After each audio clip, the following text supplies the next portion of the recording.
Hello folks, I'm John Myrie and welcome to the Wisconsin Northland Outdoors. On this week's show we have reports and tips for you from Jarrett McCarthy down at Hayward Bait and Bottle. And then we talk fishing with pro angler and fishing guide Billy Rosner. Lots to cover on this week's show, all coming up right after these messages. At Hayward Power Sports, we know it's fun to roam the boat shows. But remember, we have awesome deals every day, and we'll be here long after the shows. As the 2026 continue to roll in, we're making insane deals on our remaining 2025 models. Save nearly $13,000 on a 2025 Lund 1775 Impact XS. Or how about $20,000 in savings on a remaining 22-foot Bennington pontoon? Hayward Power Sports has a huge selection of new Lund and Tracker fishing boats. Plus, we have our largest selection ever of pontoons in stock with gorgeous Benningtons and the #1 selling pontoons in the world, Sun Tracker. Hayward Power Sports also carries every major outboard with Honda, Yamaha, Suzuki, and Mercury with the best warranty offers of the year going on now. And while the boat shows find you the best financing for the dealer, we work with our banks to get the best financing for you. Our boat show is continuous, so come see us today at Hayward Power Sports. Just 10 minutes east of Hayward on Highway 77. We're at haywardpowersports.com. The Hayward Lakes Visitors and Convention Bureau in Sawyer County, Wisconsin welcomes you to our Northwoods hometown. No matter the season, no matter the activity, you'll always be surrounded by our great outdoors. What more could you ask for in a vacation destination? Woods, waters, world-class events. Contact us for information on lodging, dining, attractions, events, trail conditions, and more. Order your free vacation guide and start planning your getaway today. Visit us at haywardlakes.com or call 1-800-724-2992. Riding along in my automobile. Bumping into things unexpectedly? Make your first choice for collision repair. Ernie's Auto Body, featuring the most advanced collision repair facility in Northwest Wisconsin. With a state-of-the-art spray bake down draft paint booth for that better-than-new finish, laser technology for precision frame alignment, loaner cars available, computerized estimates, written guarantees, and documented unmatched customer service, the clear choice is Ernie's Auto Body, south of Hayward on Highway 63 and Nursery Road, where quality is no accident. Lynn's Custom Meats and Catering welcomes you to stop by for their great lunch menu. And while you're there, Lynn's also has a great selection of custom cut meats and sausages, as well as many varieties of snack sticks, jerky, fresh cheese curds, and much more. Lynn's is open Mondays through Fridays from 9 to 5:30 and 9 to 4 on Saturdays. Lynn's Custom Meats and Catering in Hayward. Today, anglers fish longer. Today, anglers fish harder. Today, anglers rely more than ever on their electronics. It all comes down to catching more fish, and today, anglers rely on Amped Outdoors lithium batteries, period. Visit ampedoutdoors.com today to power your outdoor experience. We're down at Hayward Bait and Bottle. I'm talking to Jarrett McCarthy down here. And Jarrett, boy, that ice is disappearing fast as we're talking here. Absolutely. Got some nice weather out there. Finally, a little bit of rain, taking care of some of that ice. So before you know it, we'll be out on the boat on open water. I predict by the time this airs on a weekend, there's going to be a lot of lakes that'll be open, I think. I think you might just be right there, John. And that presents some early season opportunities because we have some things we can go fish for. Yeah, absolutely. You've got your early season panfish. You've got your catch and release season for smallies and largies out there, which will be really good. So a lot of different areas you can get out and fish on the water.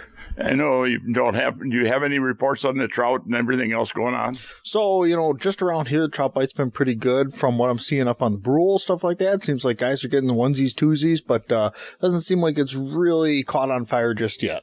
We got a lot of trout streams we can get out on, too. Everybody thinks about the Nemacoggin, but there's a lot of trout streams, and they're all open right now. Yeah, they are, absolutely. The water's running a little bit high with all the runoff, but, give it a couple of days, especially by the time this airs, and, it is a lot of fun to go jump in the water and wet a line and get your arm ready for a casting season on some trout. A lot of people think that trout is mostly a fly fishing thing, but, you can go after it with a spinning rod and catch a lot of them. Yeah, you take it from me. I'm all spinning rod when I go out into the water, so if you're taking a couple of little meps or a couple of little panther martins, even some rapalas, there's a lot of stuff that works in the water where you don't need to pick up a fly rod. Let's talk a little bit about, some of the places that are open. I know that the walleye walleye season closed up there on the Rainy River, but they'll still be out there after sturgeon in northern Minnesota. And I know, you heard anything from Fox River or Mississippi? I have not yet. Been waiting to see some pictures on Facebook, but it's been quiet on that front so far. I know water's high over there, but Mississippi River was good up till the last week. They were getting a lot of walleyes down there. And we got a lot of things going on here. I mean, in the area here, there'll be some fishing contests early in May and a bunch of different things. Absolutely. You got Treelands Challenge that starts off the month of May with opener. We got a really early opener this year, which is nice. A lot of people putting on events for the opening season. A lot of people excited. We got the Governor's Open here on Nelson Lake as well. So, yeah, a lot of different things to look forward to. We got the turkey seasons coming up. I mean, you heard anything there? Not hearing anything yet. Seeing a lot of birds, though, to and from work. So, definitely some good opportunity out there. Yeah, you guys got all the stuff they need for the turkey hunting here too, right? Yeah, absolutely. We got calls. We got all your shells here. So, definitely stop on by and we'll get you loaded up. What are you predicting for this year in the fishing season? I know there's a lot of new product. There always is new product. I don't know how they keep coming up with all these ideas. Always new product. I'm hoping we have another really good year. But, first things first, let's get rid of the ice off the lakes. As far as new stuff out there, Rapala got anything new that you want to talk about? Yeah, so, Rapala's got the brand new clap tail. It's like their version of a whopper plopper. It's kind of got a clacking part next to the tail. It's going to make some sound on the water more so than the whopper plopper, and it'll have a little flash as well. They've got the Rapala Floating Elite. It's a new play on their original floaters. So, for the guys that are jumping into the trout streams right now, those floaters are a classic for throwing for those trout, as they are for walleyes early season when those fish are really up shallow. How about new stuff for plastics? A lot of stuff out there for that? Yeah, same deal here with Rapala's Crush City. They've got, the Mooch Minnow. They've got some of the new Ned Rig gear. You got a whole bunch of jigs to pair with it. A lot of different stuff. You've got Gary Yamamoto coming out with their new dice bait, as well as Strike King. So just a lot of different shapes and sizes that are starting to make their way to the market, which is nice to see. A lot of what we usually see is a lot of copycatting going on between companies. So when somebody finally has a good idea and gets something new on the market, it really does well with the fish, because fish haven't seen it either. You mentioned Ned Rig, and I started fishing in Ned Rig quite a bit, and it's very productive for both walleyes and for bass, smallmouth especially. And I know you do a lot of fishing, and you get out there, you're kind of crappie guy. What kind of tips can you give people to start out the season for crappies if we can get out there in the next week or two? If you can get out there, start looking at areas that are adjacent to where they're going to start coming up into spawn. So these crappies are going to be itching and burning for a nice warm day where they can start moving up to the shallows and start soaking in some sun. But, as soon as we have ice out, those fish are going to be right where you left them ice out. So, that 5 to 15 foot of water, if you got some weeds, you got some cover, they'll be there. Yep. Yeah. So the bluegills. They'll start moving up shallower as the water temperature warms, and that's your big thing. Watch your water temperature. Watch the water temp. It's a big deal, and sometimes even a degree or two makes the biggest difference. A lot of those areas on the north side of the lake that have that hard water bottom are going to warm up the fastest, so those are definitely the areas you got to check out first. And you guys got a huge selection of crappie plastics and baits down here. You got minnows, but you also got a whole lot of other stuff. Absolutely. I love minnows when we are fishing, early spring. I think there's nothing that beats a fathead on a slip bobber, pitching up towards structure. But once we get a little bit further along into spring, those fish start getting a little bit more active. I switch over to those Mr. Crappie plastics, and they are on fire. Jarrett, I want to thank you. And if anybody's looking at new product or looking to get geared up for fishing season, you guys got it all just about here. Absolutely. If we don't have it, we'll order it for you. Thanks, Jarrett. Thanks, John. Well, folks, we need to take a break right now and hear from some of the fine sponsors that make this show possible every week. When we come back, we'll be talking to pro angler and fishing guide Billy Rosner. So stay tuned. We'll be back right after these messages. Hayward Bait and Bottle is your one-stop for the Hayward area's largest selection of rods, reels, lures, fishing electronics, boating supplies, and much more. Whether you fish for bass, walleyes, panfish, or muskies, gear up for the upcoming fishing season. And if you're getting ready for the spring turkey season too, they also have just about everything you'll need for a successful season. In the bottle shop, you'll find a full selection of beer and liquor. Hayward Bait and Bottle is your one-stop sport and bottle shop. There's no time like the present to explore Hayward, Wisconsin. one of the Midwest's most popular vacation destinations. With crystal clear lakes for water sports and fishing, miles of trails for riding snowmobiles, ATVs, cross-country skiing, hiking, and mountain biking, this area is buzzing with activity year-round. Combined with charming local shops and a variety of Northwoods dining options, Hayward is certain to offer both adventure and relaxation for everyone. Plan your trip today and find everything you need on the Hayward Area Chamber of Commerce website. From events and attractions to local dining, shopping, and lodging, visit haywardareachamber.com and start your next adventure now. Do you go to boat shows? Go ahead, but don't get rushed into a deal. Come see the ongoing boat show at Hayward Power Sports. The earlier you buy, the better the factory incentives, and their staff believes in getting you the exact boat you want for less. They carry Lund and Tracker boats, Bennington and Sun Tracker pontoons, and every major outboard on the planet. Plus, many outboards now offer at least 5-year warranties. The boat show is on today at Hayward Power Sports, just 10 minutes east of Hayward on Highway 77. Online at haywardpowersports.com. In the Northwoods, a lake property is more than just a cabin. It's where memories are made. If you're buying lakefront property, you want someone who understands what makes each lake special. And if you're selling, your property deserves more than just a sign in the yard. It deserves its story told. I'm Megz Steinmetz with Real Estate by Megz, a national 30 under 30 realtor, lifelong angler, and a Northwoods lake specialist. Because no two lakes are the same, and neither are the properties. Find me online or on social media, Real Estate by Megz. That's Megz with a Z. Welcome back to another segment of this week's Wisconsin Northland Outdoors, and this part of the show is brought to you by the Hayward Lakes Visitor and Convention Bureau. For more information on lodging and vacationing here in the Hayward Lakes area, check out their website at haywardlakes.com. Well, folks, one of the fishing guides around here and up and around the Minong area is fishing guide Billy Rosner. Had a chance to talk to Billy the other day when I was in town, and we had a great discussion about spring fishing and a lot more. Billy, good to have you on the show here again. Have you on once in a while? Yeah, John, thanks for having me.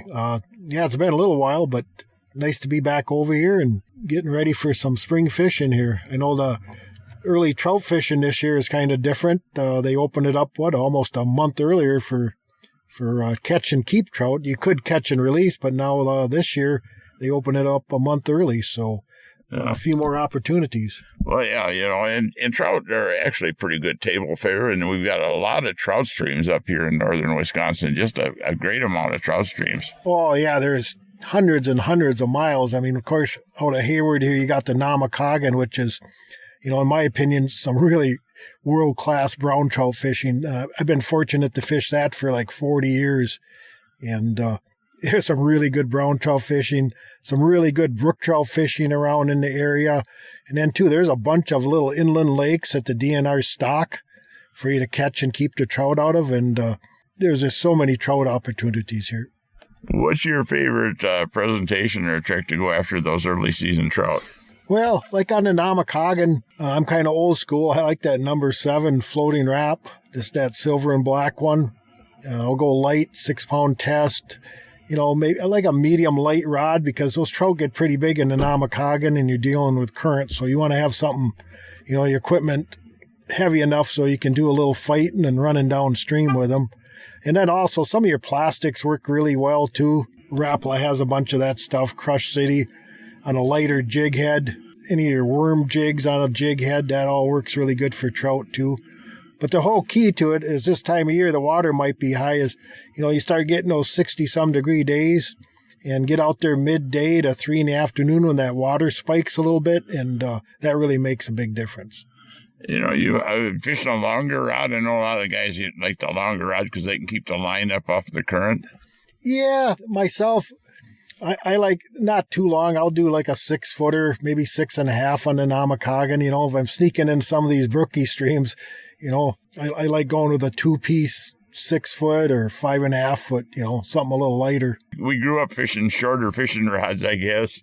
Yeah, well, brook trout fishing, crawling through that brush, it's nice to have a little 2-piece even you can break down and sneak through there with. A lot different fishing it here than where I used to fish with my grandfather when I was a kid out in the farm country in southeastern Minnesota. And a lot of the times you were out in somebody's pasture, so you could walk along the shores and stuff. There wasn't a whole lot of brush and stuff you had to contend with. Right, yeah, that's a whole different deal. Well, the Namakagons, that's pretty good. I mean, that's pretty wide open, and I mean, it gets a lot of fly fishing also. My dad was a big fly fisherman. I just couldn't get into it. I'm the kind of guy I had to see what was around the next bend, and I had to keep moving. Yeah, we've got that as an opportunity. I mean, it probably an underused opportunity up here. There's not as many trout fishermen as there are people who go after other species. No, it's not. There's not too many diehard trout fishermen left. I just really enjoy it and love it. And sometimes people are surprised when I say that because they think, well, northern Minnesota, walleye. But there's just something about trout fishing on these streams and rivers. You kind of get back in the bush. It's just, you're by yourself and with nature. And I don't know, it's just a different experience, peaceful. I just really enjoy it. I know you live up by Minong right now, but you guide around Hayward here and water around up toward Minong, but you guide up in the Vermilion River up in northern Minnesota too. Yes. Yep. I spend a lot of time up there. Been guiding up there 26 years and originally from down in this area, but then I had a chance to move up there and it's the best of both worlds. I mean, you can't cut this Hayward area short though. I mean, there's some really good fishing over in this area, multi-species. You're, I think, Billy, a fourth-generation guide actually from over in eastern part of Wisconsin, and they wound up here and then up in Vermilion. You're kind of getting all over fishing. Yeah, and I kind of enjoy it. I don't know, maybe it's the Tom Sawyer in me. Like I said, I always want to see what's around the next bend. How many years you been guiding, Billy? A little over 40. That's a long time. I mean, it's a lifestyle that is hard to beat, man. I tell you, it ain't one you get rich at, but you enjoy it. No, you're not going to get rich at it, but I mean, it's got a lot of other benefits, like you say, John. Let's talk a little bit about early walleye a little bit. I mean, early walleye season. I mean, the fish can get a little harder to catch too right off the bat because the water temperature is a big factor. Right, and they're coming off their spawn and they're a little lethargic. It's definitely shallow and fish slow. Fish slow, a jig and a minnow, is that going to be your favorite thing? Yeah, pretty hard to beat a jig and a minnow or even, maybe a slip bobber and a minnow. And, you get the right days, the water warms up a little bit. You can start, getting a little aggressive with them too. You can throw some jigs and plastics and, you'll find those fish that want a reaction strike where you might see them. You might, be able to put a minnow or a jig right in front of them. They won't take it, but, it's kind of goofy. But you throw that jig and a plastic out there and work it a little bit and snap it and, you get that reaction strike. The other thing, too, is that a lot of people overlook it, and we're seeing it on the Chippewa flowage some, but a lot of people overlook throwing crankbaits for them early in the season like that. And that late evening, and it depends on the temperature out there, but if you get some evenings that are warmer, you can go right into the dark and you can throw crankbaits. And sometimes I think that's going to catch your bigger walleyes, the big females. Oh, for sure. Yep.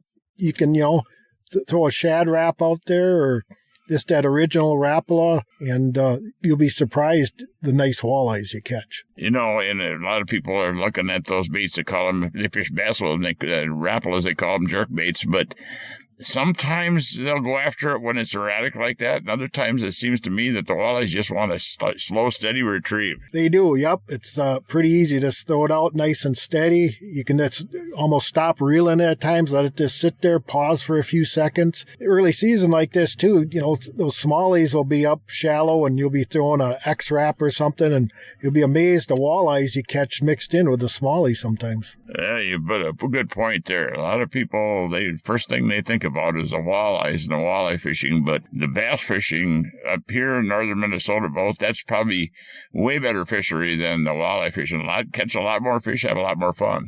Right, and it's even in northern Minnesota, it's the people that are heading north to fish smallmouth bass. It's pretty amazing. People are coming up there not to even focus on walleye. They just want to fish smallies.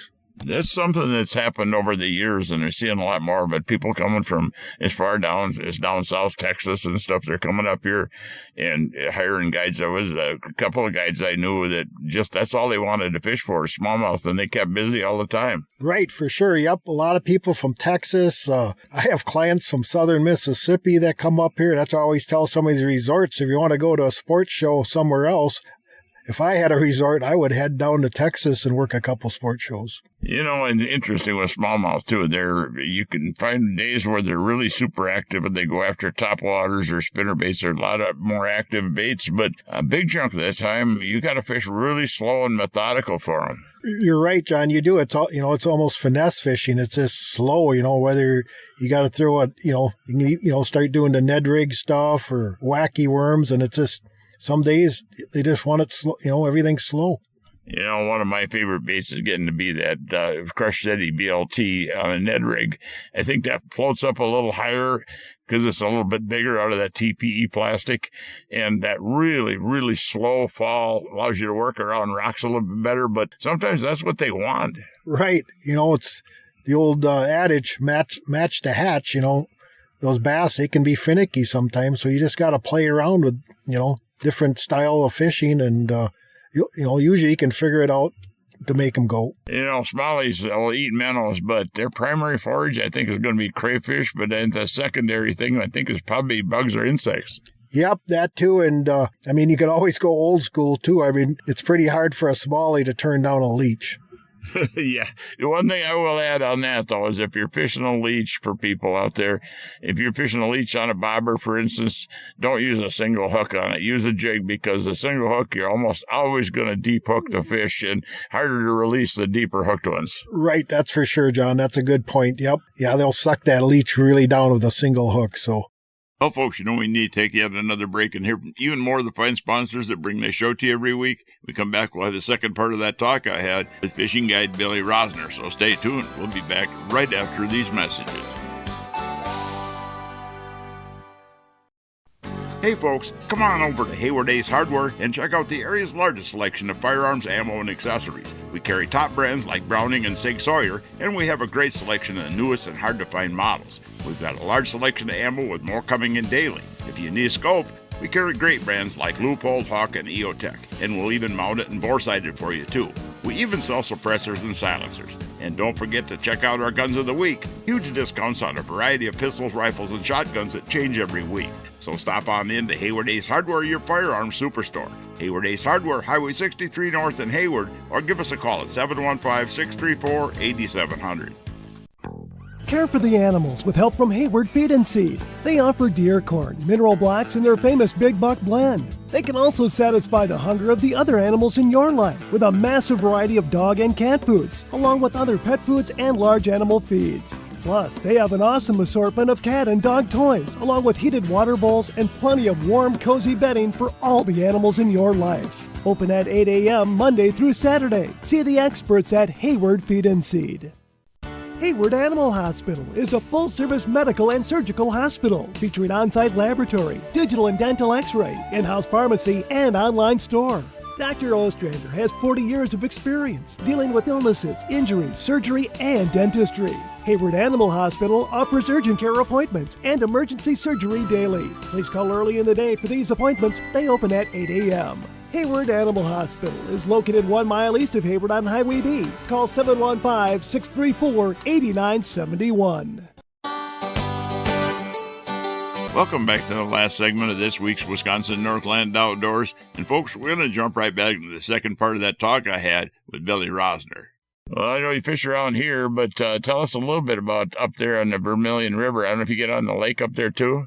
Yeah, I fish the lake up there too. Probably not as much anymore. Most of my business is repeat, and people the Vermilion River, they always comment it's like an Ontario experience without crossing the border. So I spend a lot of time up on that river doing smallies, walleye, big pike up there. It's just, it's one of those special places I just really enjoy. Not usually a lot of people out there either. Kind of underutilized, you think? Yes, it is, because to get in there with a boat, it's a little tricky. You really got to know, the water up there a little bit, but it's well worth it. You just got to, go slow and trim up and just take your time getting in there. When it comes around Hayward here, though, you got a lot of different water. You mentioned earlier, the Chippewa flowage is pretty hard lake to beat. For just about any species of fish. It's got a decent walleye fishery. It's got a lot of panfish. And it's got a lot of smallmouth. The smallmouth don't run as big as they do on some of the other lakes, but overall, it's got everything, including muskies. Yeah, the flowage is, it's, you can't beat the scenery. It's a, wilderness, and you can kind of get away from people. You got a lot of bays and coves and channels, and it's a really pretty body of water. Yep, wilderness lake, and that's what you kind of want. There's a lot of interesting stuff here, and I know if you got any great tips for people on the bass fishing, if they want to get into bass fishing as far as the rods and reels set up, what's going to work if they're just going to try to fish different types of baits?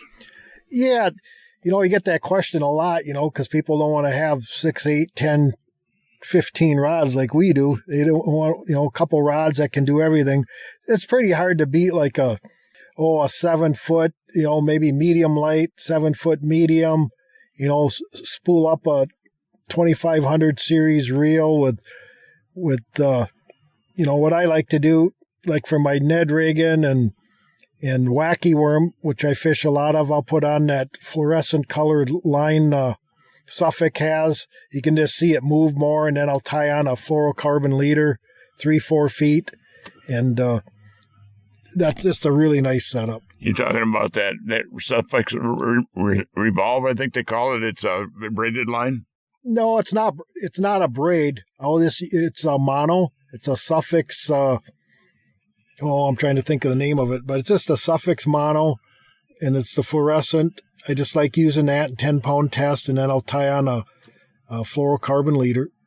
I've gone to the 6 and the 8-pound, or 6 and 10-pound in that revolve, and the real light, and then I tie on basically a fluorocarbon leader on about 10 feet long. Right.